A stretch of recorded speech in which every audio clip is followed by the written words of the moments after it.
Baiklah, Assalamualaikum warahmatullahi wabarakatuh. Selamat pagi. Alhamdulillahirrahmanirrahim. Pagi hari ini kita bisa bertemu dalam skill lab blok kardiovaskuler dengan judul anamnesis kardiovaskuler ya. Jadi di tempat aku. Ya, slide.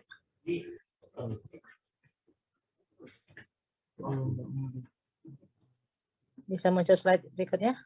Ya. Ya. Jadi anamnesis kardiovaskuler ini sama seperti anamnesis yang lain ya, adalah teknik wawancara oleh dokter dalam menggali riwayat penyakit pasien secara sistematik dan terarah untuk menegakkan diagnosis kardiovaskuler. Jadi mungkin nanti kita di sini apa aja keluhan yang mengarah kepada diagnosis kardiovaskuler.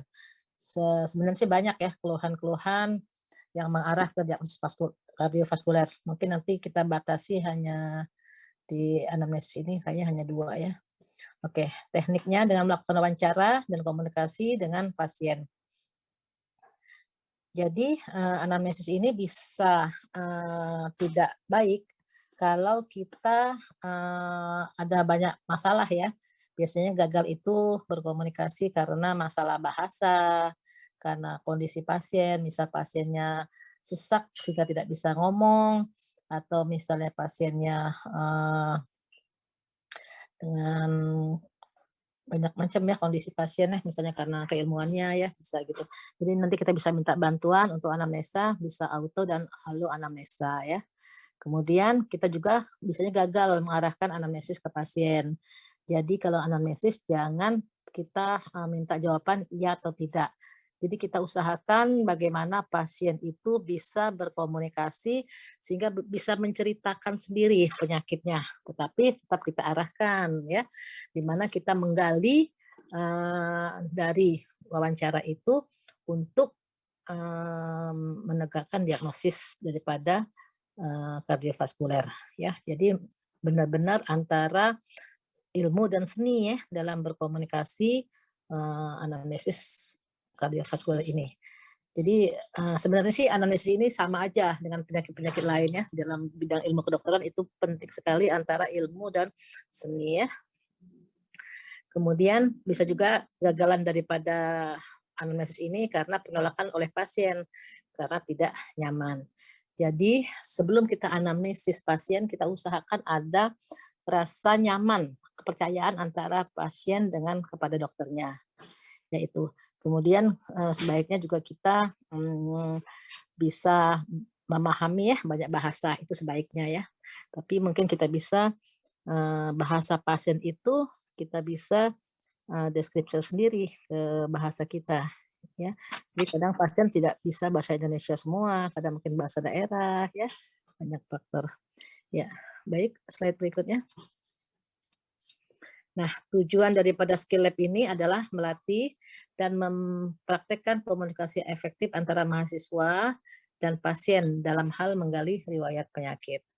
Ya, nanti kita bisa demonstrasikan, contohkan ya di grup masing-masing ya. Ya, silakan slide berikutnya. Ya.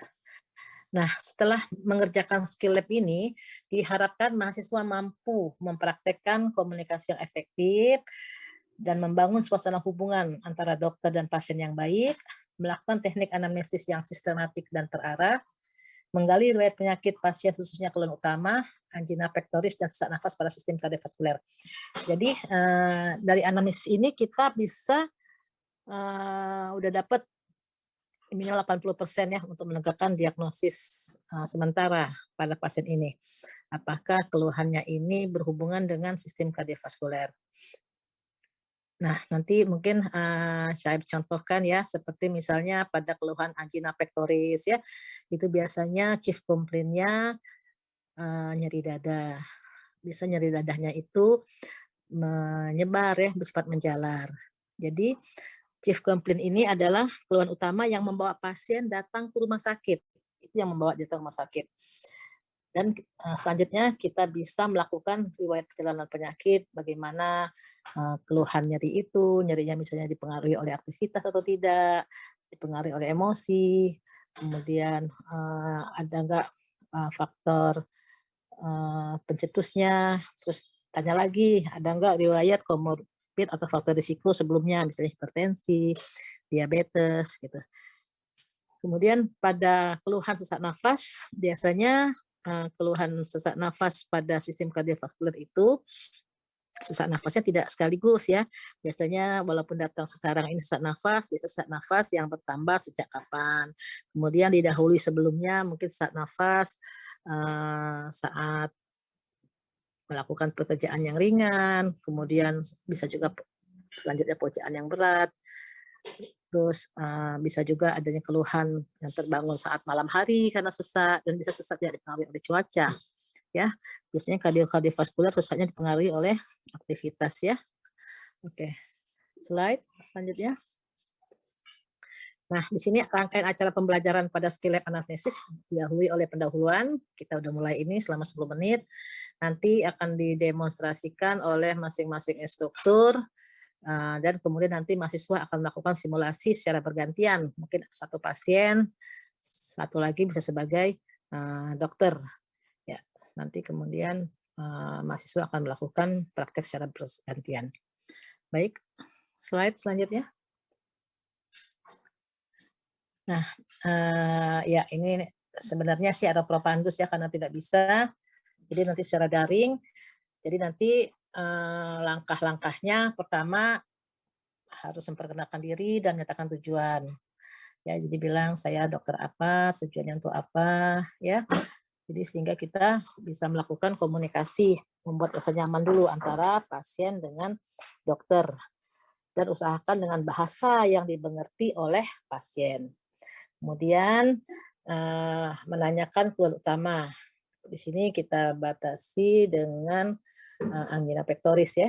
Misalnya nyeri dadanya berupa rasa tertekan, rasa penuh, bisa rasa terhimpit, benda berat, rasa yang tidak nyaman pada dada, seperti rasa tercekik, dan biasanya bersifat yang menjelar atau menjalar.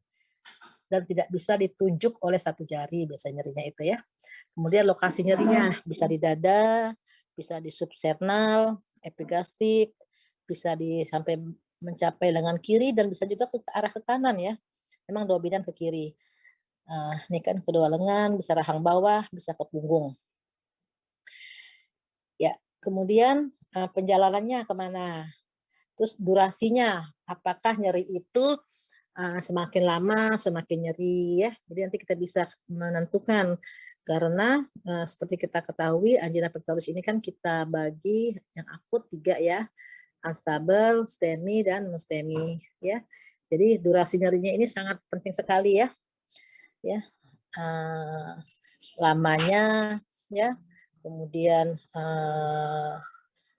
intensitas antara nyerinya semakin bertambah atau tidak, dan berkurang saat istirahat, dengan obat-obatan berkurang atau tidak ya, bicara pencetusnya apa, misalnya faktor psikis, misalnya karena marah atau aktivitas fisik ya. Kemudian ditanya, dengan obat-obatan yang nitrat sublingual berkurang enggak nyerinya ya. Kemudian nyeri itu ada nggak disertai dengan keluhan sesak nafas, berkeringat dingin, muntah ya, atau pusing ya. Oke. Kemudian nanti kita akan menyimpulkan bahwa keluhan utama angina pectoris ini setelah melakukan anamnesis yang sistematik dan terarah. Lanjutnya.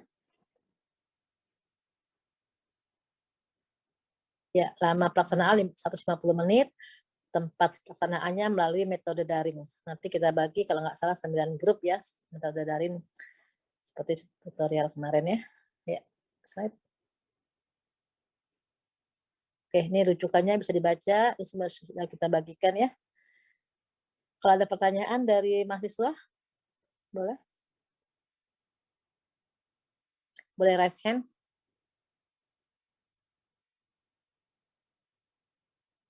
Ya, kalau nggak ada pertanyaan mungkin cukup belas. Host bisa mengatur untuk pembagian grupnya ya. Saya tutup. Alhamdulillah. Wassalamualaikum warahmatullahi wabarakatuh.